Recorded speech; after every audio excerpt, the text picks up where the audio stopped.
రామాపురం అనే ఊరిలో గౌరమ్మకు రాజు అనే కొడుకుండేవాడు. గౌరమ్మ రాజు కోసం ఎన్నో సంబంధాలు చూసేది. కాని రాజుకు పెళ్లి చేసుకోవడం ఇష్టం లేక ఏదో ఒక విధంగా తప్పించుకునేవాడు.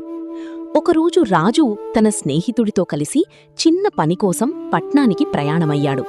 చీకటి పడటంతో దగ్గర్లో ఉన్న ఒక సత్రానికి వెళ్లాడు. ఆ సత్రాన్ని ఛాయ అనే అందమైన అమ్మాయి తన అమ్మమ్మతో కలిసి నడిపేది. రాజుకు ఛాయ మొదటి చూపులోనే నచ్చింది. ఛాయ మాటతీరు, ప్రవర్తన, ఆప్యాయత రాజు మనసును దోచుకున్నాయి. పట్నం నుండి ఇంటికి వచ్చిన రాజు ఛాయ గురించి గౌరమ్మతో చెప్పాడు. గౌరమ్మ ఎంతో సంతోషించి వెంటనే ఛాయ అమ్మమ్మతో మాట్లాడి సంబంధం కుదుర్చుకుంది. కొన్ని రోజులలోనే బంధుమిత్రుల సమక్షంలో విందు వినోదాలతో రాజు ఛాయాల వివాహం ఘనంగా జరిగింది. వివాహం జరిగి ఇంకా 10 రోజులు కూడా కాలేదు. రోజులు నిమిషాల్లా గడిచిపోతున్నాయి. అంతలోనే ఆషాఢమాసం మొదలైంది. గ్రామంలోని పెద్దలందరూ ఆషాఢమాసంలో కొత్తగా పెళ్లైన జంటలు ఒకరినొకరు చూడకుండా దూరంగా ఉండాలి అని చెప్పారు. ఆ మాటలు విన్న రాజుకు గుండె జారిపోయింది. ఇంతలోనే ఛాయా అమ్మమ్మ ఇంటికొచ్చింది. ఛాయాను మా ఇంటికి తీసుకెళ్తాను. ఆషాఢం పూర్తి కాగానే తిరిగి పంపిస్తాను. మీ మనవరాలు వచ్చినప్పటినుంచి మా ఇల్లు కళకళలాడుతోంది. ఆషాఢం పూర్తి కాగానే తప్పకుండా ఛాయాను పంపించేయండి. ఈ మాటలన్నీ వింటున్న రాజు చాలా బాధపడ్డాడు. బామ్మగారు, ఈ దూరం తప్పదా?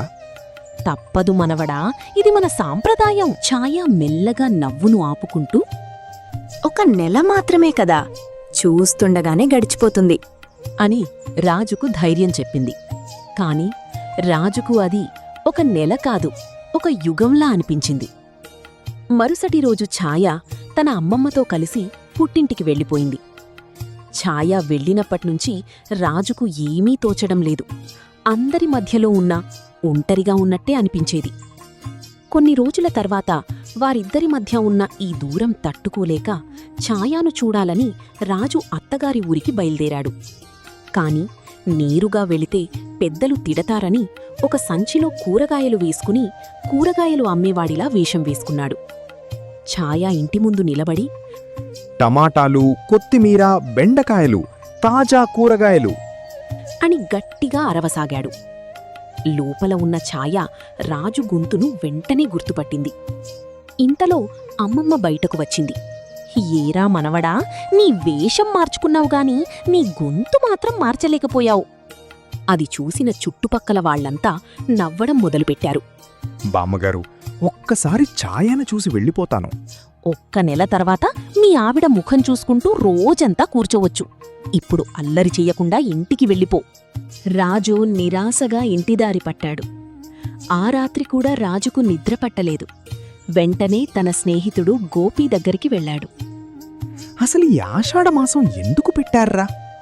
కొత్తగా పెళ్లైన వారి ఓపికను పరీక్షించడానికేమో అని చెప్పగానే ఇద్దరూ నవ్వుకుంటూ తమ తమ ఇళ్లకు వెళ్ళిపోయారు.